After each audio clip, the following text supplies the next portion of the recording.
नमस्कार. मी प्राध्यापक रवींद्र बनसोड, छत्रपती संभाजीनगर. बांधवांनो, सर्वप्रथम 14 तारखेच्या आरक्षणाच्या लढ्यात वीरगतीस प्राप्त झालेले आपले बांधव विलास पवार यांना सर्व समाज बांधवांच्या वतीने श्रद्धांजली अर्पण करतो. बांधवांनो, 14 तारखेच्या सभेबद्दल बोलताना ॲडव्होकेट गुणरत्न सदावर्ते काय म्हणाले जरा ऐकूया. जरंगेंच्या त्या सभेला मी एका यात्रेसारखं पाहतो.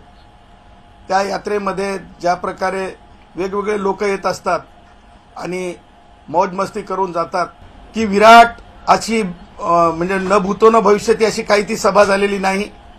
सगळ्यांनी डोळ्यांनी पाहिलेली आहे. यात्रा सुद्धा त्याच्यापेक्षा मोठ्या होतात. लावलं रत्ताळ आलंय केळ असं कधीच झालं नाही. लावलं रत्ताळू आलंय केळ असं कधीच झालं नाही. मी म्हणणार नाही की लॉयल डॉग म्हणून, कारण मला ते म्हणावं वाटणार नाही, परंतु आज जरंगेनं त्याच्या पॉलिटिकल बॉसेसला ते दाखवून दिलेलं आहे. श्रद्धे देवेंद्रजी, आजची सभा नापास सभा आहे म्हणतो मी. आजची सभा फेल सभा आहे म्हणतो मी. आजची सभा नाकामयाब सभा आहे म्हणतो मी. ऐकलं? अहो सदावर्ते, जरा द्वेषाचा चष्मा साफ करून डोळ्यात अंजन घालून बघा. ही सभा नापास नाही, तर जगातल्या कुठल्याही एका समाजाने काढलेली न भूतो न भविष्यतो अशी अभूतपूर्व महाविराट डोळ्याचे पारणे फेडणारी नेत्रदीपक नापास नाही, मेरिट सभा आहे. ही सभा अभूतपूर्व म्हणतो मी, कारण लोक कुठल्याही राजकीय पक्षांनी पाठविलेल्या गाड्यात आले नाही, तर स्वतःच्या खर्चाने आलेले आहेत. ही सभा अभूतपूर्व म्हणतो मी, कारण आरक्षणासाठी तापलेला करोडोंचा जनसागर ऑक्टोबर हीटमध्ये देखील शांततेत आला आणि शांततेत परतही गेला. ही सभा अभूतपूर्व म्हणतो मी, कारण गोदापट्ट्यातील 123 गोदावरीच्या वाघांनी स्वखर्चाने आणि श्रमदानाने कोणत्याही राजकीय पक्षाकडून रुपयाही न घेता ही सभा आपल्या खांद्यावर समर्थपणे पेलली. ही सभा अभूतपूर्व म्हणतो मी, कारण कुठल्याही जाहिरातीशिवाय संपूर्ण महाराष्ट्रभरातून एकवटलेल्या मराठा समाज बांधवांनी गिनीज बुकमध्ये नोंद घ्यावी अशा ऐक्याचे दर्शन घडविले. ही सभा अभूतपूर्व म्हणतो मी, कारण अष्टदिशांनी 25-25 किलोमीटरच्या रांगा असताना देखील माता भगिनी आणि बांधव पायी चालत आले. ही सभा अभूतपूर्व म्हणतो मी, कारण आरक्षण हा एकच विषय टाळक्यात असलेली करोडो डोके निर्धाराने एकत्र आली. नाही म्हणायला राजकीय सभेतही गाड्या पाठवून थोडी बहुत गर्दी जमविल्या जाते, पण त्यांची संख्या जर आपण मोजायला गेलो तर डोकी मोजावी तर त्यांना डोकी असतात की नाही हा प्रश्न आहे. पाय मोजावेत तर आलेल्या संख्येला 2ने भागावे की 4ने भागावे हाही एकश प्रश्नच आहे. ही सभा अभूतपूर्व म्हणतो मी, कारण ही सभा फक्त मराठा समाज बांधवांची असताना देखील इतर सर्व जाती धर्माच्या लोकांनी ठिकठिकाणी जेवणाची, पिण्याच्या पाण्याची, नाश्त्याची व्यवस्था केलेली होती. पुरोगामी महाराष्ट्रातील सामाजिक ऐक्याचा संदेश जगभर पसरविण्याचे काम या सभेने केले.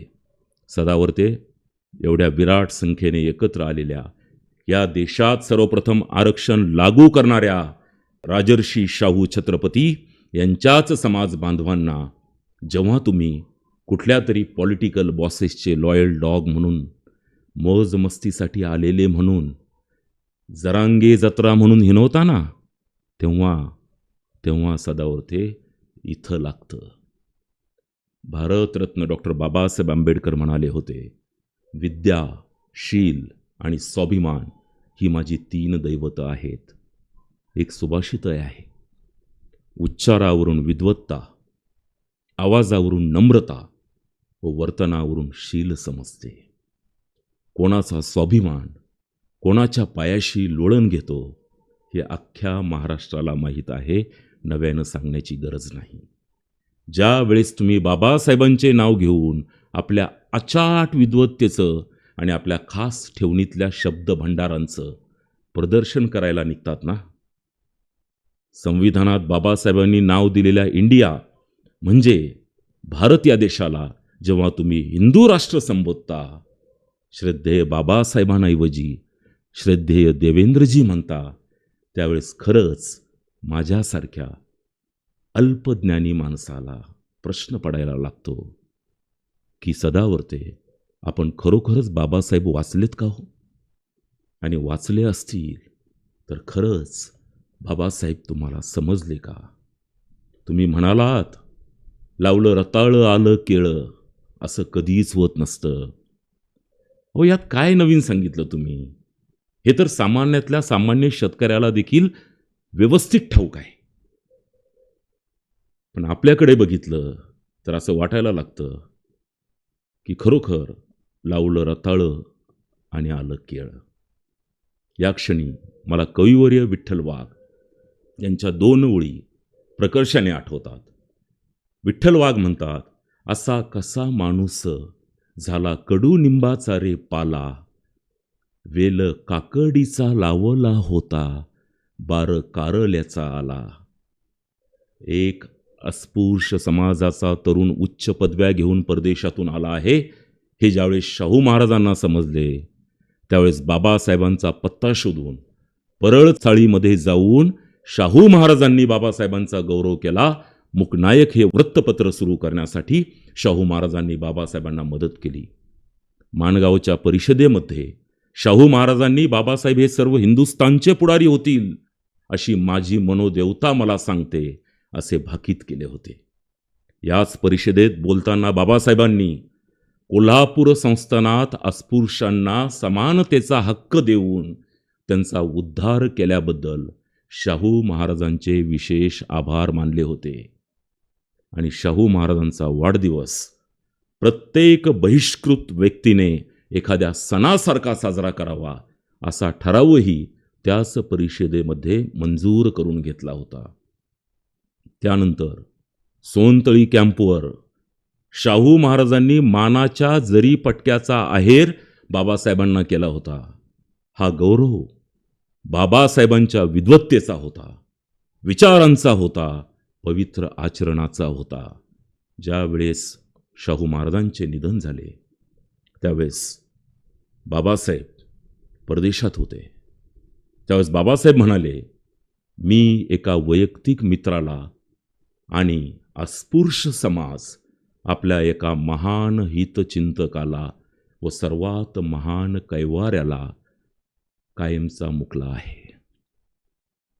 खरंच आज भारतरत्न डॉक्टर बाबासाहेब आंबेडकर हयात असते आणि त्यांनी आजचं तुमचं असलं बोलणं आणि रूप बघितलं असतं तर बाबासाहेबांना काय वाटलं असतं, याचा जरा शांततेत विचार करा. सदावर्ते, तुम्हाला खरंच विपश्यनेची गरज आहे.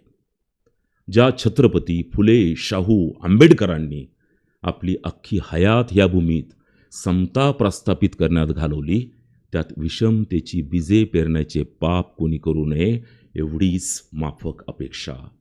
प्रभू श्रीरामच आपल्याला सुबुद्धी देवो.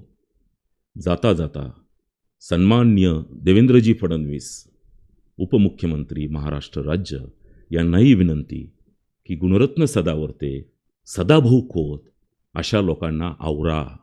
ही मंडळी ज्यावेळेस अशी असंबद्ध बडबड करतात ना, त्यावेळेस न कळत ती तुमचंच नुकसान करत असतात. मराठ्यांना आरक्षण तुम्हीच दिलं होतं, ते टिकलं नाही हा भाग निराळा, पण तरीही मराठ्यांचा तुमच्यावर रोष आहे, याला तुमची जात नाही, तर हीच आजूबाजूची मंडळी कारणीभूत आहेत का, याचाही आपण अभ्यास करा. आणि हो, मनोज जरांगेचा पॉलिटिकल बॉस कोण याचा शोध घेण्यात वेळ वाया घालवू नका. मनोज जरांगे स्वतःच वन मॅन आर्मी आहे. जगद्गुरू तुकोबारायांच्या शब्दात सांगायचे झाले तर मीच मज व्यालो, पोटी आपुलिया आलो, हेच खरं. आणि हो, तेवढं मराठा आरक्षणाचं बघा जमलं तर मराठा समाज आपल्याला, मुख्यमंत्र्यांना आणि दुसरे उपमुख्यमंत्री अजितदादा या सर्वांना भरभरून आशीर्वाद देईल. जय शिवराय.